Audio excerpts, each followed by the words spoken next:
সবাইকে গল্প কথা ইউটিউব চ্যানেলে স্বাগত।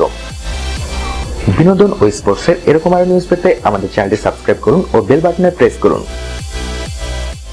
আইপিএলে এবার ব্যাট বলের উত্তেজনার চেয়ে বিতর্কই বেশি হচ্ছে।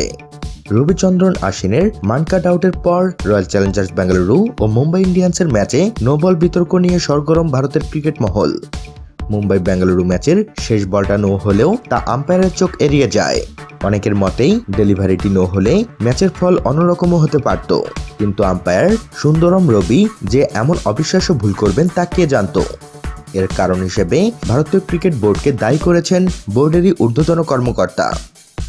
গেল বৃহস্পতিবার রাতে মুম্বাইয়ের বিপক্ষে জিততে শেষ বলে 7 রান দরকার ছিল বেঙ্গালুরুর, তবে লাসিথ মালিঙ্গার করা ওই বলে কোনো রান করতে পারেনি স্ট্রাইকিং প্রান্তে থাকা শিবাম ডুবে।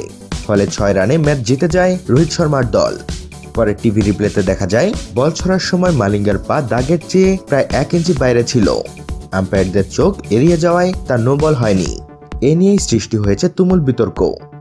তবে এবার আরেকটি বিতর্কিত ঘটনা ঘটেছে শনিবার মুম্বাই ইন্ডিয়ান্স ও কিংস ইলেভেন পাঞ্জাবের ম্যাচে। ম্যাচটিতে টস জিতে ফিল্ডিং এর সিদ্ধান্ত নেয় কিংস ইলেভেন পাঞ্জাব। আমন্ত্রণে খেলতে নেমে প্রথম ওভারেই 7টি বল মোকাবেলা করতে হয় মুম্বাইকে।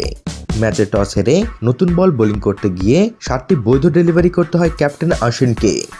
দুঃখজনক ব্যাপার হলো আশ্বিন তার ওভারের 6টি ডেলিভারিতে খরচ করেন মাত্র 3 রান আর সপ্তম বলে 4 রান।